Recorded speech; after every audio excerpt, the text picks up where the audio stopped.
As a parents நீங்க இந்த mistake பண்றீங்களா? Kindly avoid it.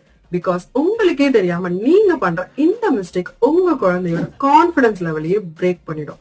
First, being too harsh to their mistakes. ஹார்ஷா behave பண்றதுனால குழந்தைங்க நெக்ஸ்ட் எந்த ஒரு விஷயத்த ட்ரை பண்றதுக்கு, மிஸ்டேக்க மேக் பண்றதுக்கு பயப்பட ஆரம்பிச்சிருவாங்க. அவங்களோட கான்பிடன்ஸ் லெவல லூஸ் பண்ணிடுவாங்க. குழந்தைங்களுக்கு கத்துக் கொடுப்போம், mistakes is a part of life. அதுல இருந்து நம்ம நிறைய விஷயங்களை கத்துக்கலான்றது. செகண்ட், குழந்தைங்களுக்காக நானே எல்லாம் பார்த்து பார்த்து பண்ணுவேன்னு எல்லாமே பண்ணிடுவோம். அதனால குழந்தைங்க எந்த ஒரு கான்பிடன்ஸையும் கெயின் பண்ணிக்கிறது இல்ல. சம்டைம்ஸ் சில விஷயங்களை அவங்களே ஸ்ட்ரகிள் ஆகி லேர்ன் பண்ணி பண்ணட்டுமே. தேர்ட், குழந்தைங்களோட வீக்னஸ் பத்தி தான் அதிகமா பேசுவோம், பட் குழந்தைங்களோட ஸ்ட்ரென்த் பத்தி அதிகமா பேசுங்க. குழந்தைங்களுக்கு தெரியணும் எல்லாருக்குமே ஸ்ட்ரென்த் அண்ட் வீக்னஸ் இருக்குன்றது. நீங்க உங்க குழந்தையோட கான்பிடன்ஸ் லெவல இன்க்ரீஸ் பண்றதுக்கு என்னெல்லாம் விஷயம் பண்றீங்கன்றத கமெண்ட் பண்ணுங்க. And also share to the parents who need to see this.